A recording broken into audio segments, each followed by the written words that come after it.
Hello everybody. I am going to show you how I make cyanotypes on fabric. So we're going to head into my makeshift darkroom, which is my laundry room. It has one window and I just have to put something over it to block most of the UV light, and I don't worry about it too much after that. So we will go through step by step, and I'll even take you to North Carolina where we're going to create the cyanotypes at my favorite lake, and then you'll see the finished product when we're all done.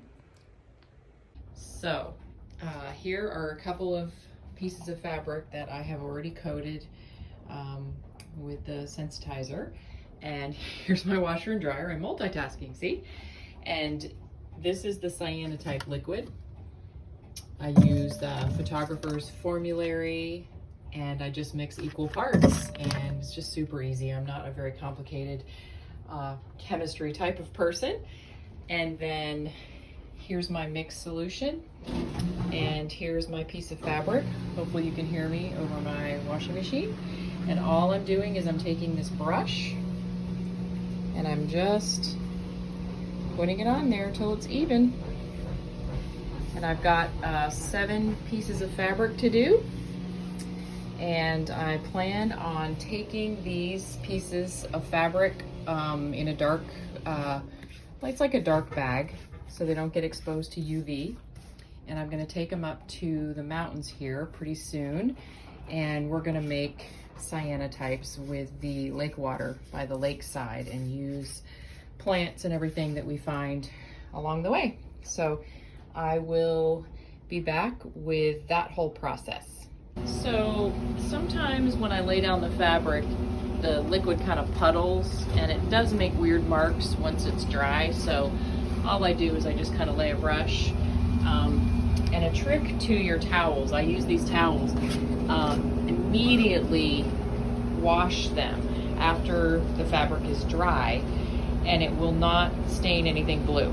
The key is, if you let the sun sensitize the towel that has it on it, then you've got blue stains. So much easier to just throw them in the wash when you're finished. Okay, so I've run out of solution here, so you're just going to take equal parts. I am an eyeballer, I know it's probably bad.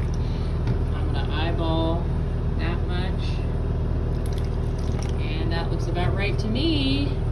And so now I've got a little bit more. It's probably enough to do. I just have 2 more pieces of fabric to do, and then I'm just going to mix it up with my brush, and I'm just going to finish off this one piece here. And I like to kind of make the edges a little bit rough, so I'll just go like this with the brush. I like the brush marks, but that's the beauty of this craft, is you can just do whatever you want. And all right, I appreciate your patience with my space here. It's a little barbaric, but you know what? When you want to do artwork, you just work with what you have. So I've got 5 pieces done, and 2 more to go. Okay, so I've got all 7 pieces coated with the sensitizer for cyanotype, and I just wanted to quickly show you that on my counter here in my laundry room, I have this big piece of plexi. And this is what I'm using to coat the fabric. Like I'm not putting it directly on my counter. Although if you cleaned it off immediately, it would probably clean off. So, and then I just wanted to show you again, I use the photographer's formulary liquid cyanotype kit. So it comes with these 2 containers. It also comes with some other powders that you can mix in, but I've never used them. I just mix these equal parts, and I have this wonderful brush that I got a long time ago. You can see that I use it all the time. It doesn't lose its bristles, and I really couldn't tell you where I got this because I've had it for years. But anyway, that is about it. And if you're doing smaller cyanotypes, smaller paper, you can use a little dropper like this. It's like a medicine dropper to measure out your equal parts. So, or you can do in big amounts like I did in here. So I will be back once everything's dry, and then again when we go to make them at the lake. Okay, so all these pieces are dry. So I'm gonna collect them and fold them up. So what I have here is, this is just a dark bag. It's just a metallic bag that has a seal on it. And I'm just gonna fold them all up and put them inside and take them up to the lake with us. And then we will create the cyanotypes up there. So I'll be back. All right, so they're all folded up here, and I'm just gonna put them inside the bag.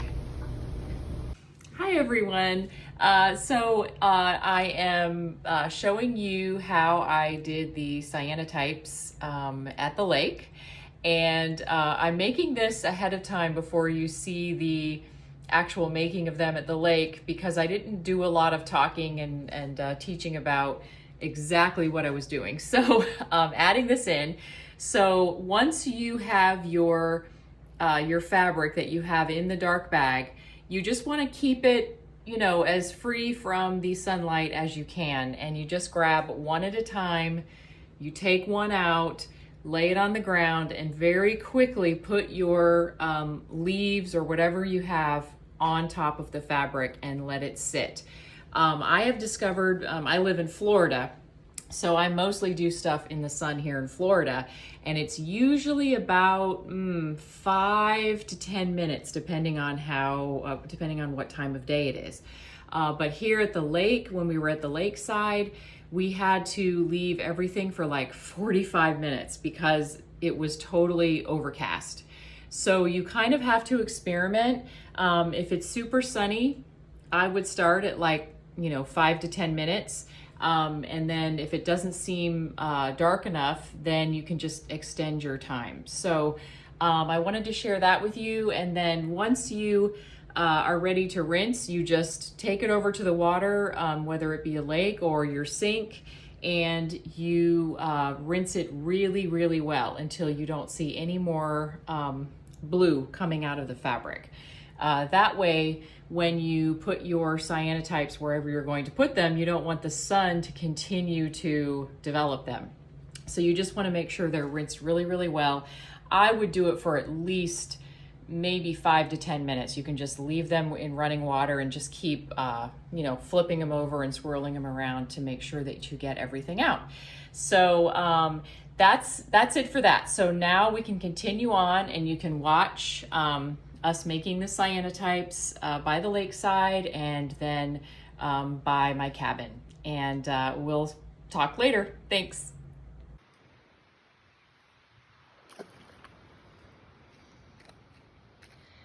This is the beautiful lakeside. That's our path.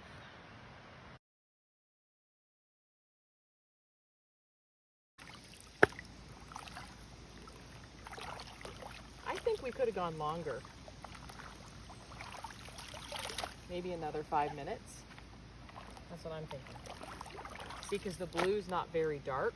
Okay, we have a few going now. Sarah's is down there in the mud and has some mud on it. A few here. And this one was a little bit too light. It is a really pretty blue color, but it needed to go about twice as long. So that's why I have this one going.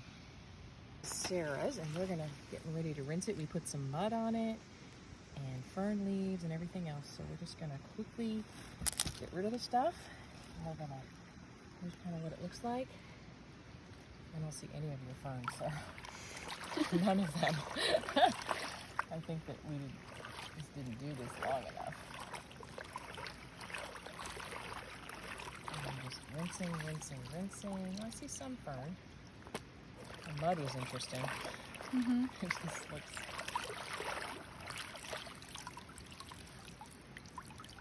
kind of white.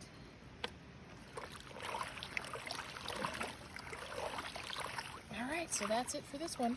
Rinse this one off. here we go. Didn't do anything. Look at that. I don't understand. I just think we have to have bright light. Maybe we just have to do it in direct sun, huh? I mean, it's pretty. It's subtle, though. It's very subtle. Much darker blue. What do you think?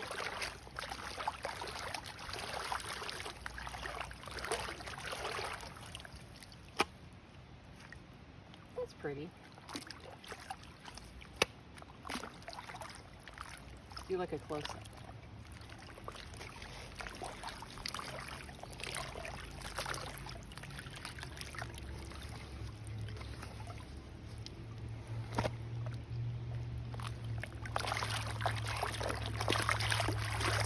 Well, that's good. Getting ready to wash this one now. Here we go.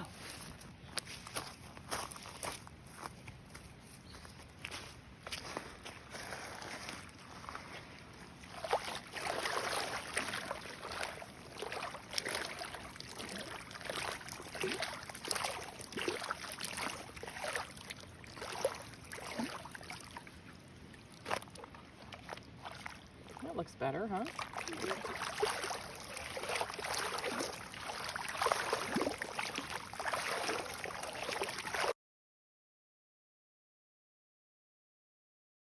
I decided to do these just outside the cabin here.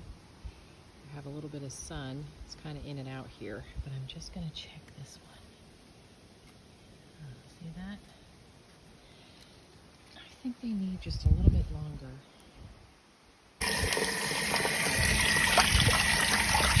Can you see it? This one is beautiful. This is a hickory leaf. From a hickory tree here. We have lots of those around here. These three cyanotypes are just beautiful. The hickory leaf, this is a locust tree leaf, and this one, I don't know what the tree is. I'm gonna find out, and I'll post it in the video. I'm just gonna keep washing these and then let them dry. Well, here they are drying. We are at our cabin that's still under construction, so that is why we have all of the things going on here. But I'm just gonna let them dry right here. And my daughter just gave me the idea that I should make a quilt with all these, so I think that's what I'm gonna do. Well, thank you so much for watching this teaching video on how to make cyanotypes on fabric. These are the final ones from the lake. I wanted to kind of show them all laid out. And I do plan to make a quilt with these. I think it'll be a beautiful addition to the cabin, having a little bit of nature brought inside. But thank you so much for watching, and I will be back soon.